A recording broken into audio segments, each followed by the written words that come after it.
ನಮಸ್ಕಾರ. ಇರಾನ್ ಮೇಲೆ ಅಮೇರಿಕಾ ಮತ್ತು ಇಸ್ರೇಲ್ ದಾಳಿ ಮಾಡಿದ ಪರಿಣಾಮದಿಂದ ಅತ್ಯಂತ ಭಯಾನಕವಾದಂಥ ಸ್ಥಿತಿ ನಿರ್ಮಾಣ ಆಗಿದೆ.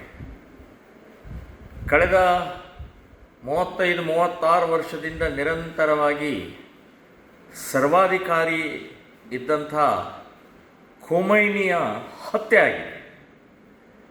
ಬರ್ಬರವಾದಂಥ ಹತ್ಯೆ ಆಗಿದೆ.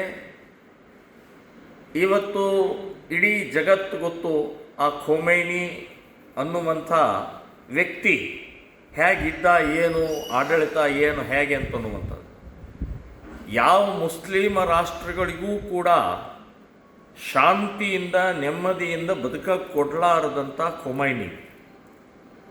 ಅಷ್ಟೇ ಅಲ್ಲ, ತಮ್ಮ ದೇಶದಲ್ಲೇ ಇರುವಂಥ ಹೆಣ್ಣುಮಕ್ಕಳಿಗೆ ಅತ್ಯಂತ ಕ್ರೂರವಾಗಿ ಅವರಿಗೆ ಯಾವುದೇ ರೀತಿಯ ಸ್ವಾತಂತ್ರ್ಯವನ್ನು ಕೊಡದೆ ಅವರನ್ನು ಪ್ರಾಣಿಗಳ ಥರ ನಡ್ಕೊಂಡಂಥ ವ್ಯಕ್ತಿ ಯಾರಾದರೂ ಇದ್ದರೆ ಅದು ಖೊಮೈನಿ. ಸೊ ಅಂಥ ವ್ಯಕ್ತಿ ಸತ್ತ ನಂತರ ಇವತ್ತು ಭಾರತದಲ್ಲಿರುವಂಥ ಮುಸ್ಲಿಮರು ಪ್ರತಿಭಟನೆಗಳನ್ನು ಮಾಡ್ತಾ ಇದ್ದಾರೆ. ಶ್ರೀನಗರದಲ್ಲಿ ಪ್ರತಿಭಟನೆ ಮಾಡ್ತಾ ಇದ್ದಾರೆ. ಕರ್ನಾಟಕದಲ್ಲೂ ಕೂಡ ಚಿಕ್ಕಬಳ್ಳಾಪುರ ಇರ್ಬೋದು, ಬೆಂಗಳೂರು ಇರ್ಬೋದು, ಹೀಗೆ ಅನೇಕ, ಶಿವಮೊಗ್ಗ, ಇಲ್ಲೆಲ್ಲ ಕಡೆಗೂ ಪ್ರತಿಭಟನೆಯನ್ನು ಮಾಡ್ತಾ ಇದ್ದಾರೆ. ಶಿವಮೊಗ್ಗದಲ್ಲಿ ಒಬ್ಬ ಮುಸ್ಲಿಂ ವ್ಯಕ್ತಿ ಹೇಳ್ತಾ ಇದ್ದು, ಗಾಂಧೀಜಿ ನಮ್ಮ ದೇಶದಲ್ಲಿ ಹೇಗೋ ಹಾಗೆ ಖೊಮೈನಿ ಇರಾನ್ದಲ್ಲಿ ಇದ್ದ ಹಾಗೆ ಅವರನ್ನು ಕೊಲ್ತಾರೆ ಅಂತಂದರೆ ಹೇಗೆ?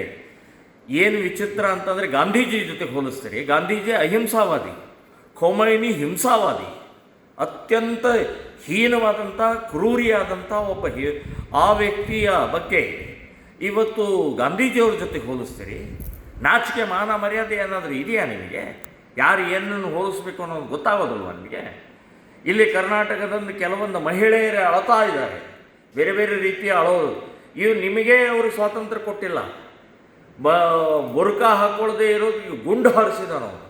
ಸೊ ಅಂಥ ಖೊಮೈನಿಯ ಬಗ್ಗೆ ಕರುಣೆ ತೋರಿಸುವಂಥದ್ದು ಅನಾವಶ್ಯಕವಾದ್ದು.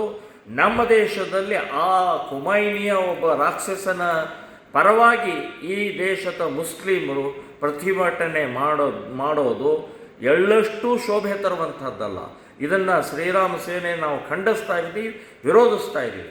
ಹ್ಯಾರಿಸ್ ಇವತ್ತು ಅವರು ಪ್ರತಿಭಟನೆಯನ್ನು ಮಾಡಿದ್ದಾರೆ. ನೀವು ಪ್ರತಿಭಟನೆ ಮಾಡೋದಿದ್ದರೆ ಎಲ್ಲರಿಗೂ ಏನು ಹೇಳ್ತೀರಿ? ಸ್ವಾತಂತ್ರ್ಯ ಮೈದಾನದಲ್ಲಿ ಮಾಡಬೇಕು, ಫ್ರೀಡಮ್ ಪಾರ್ಕ್ನಲ್ಲಿ ಮಾಡಬೇಕು ಅಂತ ಹೇಳ್ತಾರೆ. ನೀವು ಎಲ್ಲಿ ಮಾಡಿದಿರಿ? ನಿಮ್ಮ ಕ್ಷೇತ್ರದಲ್ಲಿ ಹೇಗೆ ಏನು ಮಾಡಿದಿರಿ? ಹೊರಗಡೆ ಓಪನ್ನಾಗಿ ಮಾಡಿ ಟ್ರಾಫಿಕ್ಕಿಗೆಲ್ಲ ತೊಂದರೆ ಕೊಟ್ಟು ಮಾಡಿದಿರಿ. ಸೊ ಅದ್ರ ಬಗ್ಗೆ ಮಾತನಾಡುವಂಥದ್ದಿಲ್ಲ. ಸೊ ಈಗ ನಾನು ಹೇಳಿದ್ದು, ಖೊಮೈನಿಯ ಸಂಬಂಧಪಟ್ಟಾಗೆ ಕರ್ನಾಟಕದಲ್ಲಿ ಪ್ರತಿಭಟನೆ ಮಾಡುವಂಥದ್ದು ಅನಾವಶ್ಯಕವಾದ್ದು. ಇದನ್ನು ನಾವು ವಿರೋಧಿಸ್ತೀವಿ, ಬಲವಾಗಿ ವಿರೋಧಿಸ್ತೀವಿ. ಸರ್ಕಾರ ಇದನ್ನು ತಡಿಬೇಕು ಅನ್ನುವಂಥದ್ದು ಈ ಸಂದರ್ಭದಲ್ಲಿ ನಾನು ಹೇಳ್ತಾ ಇದ್ದೀನಿ.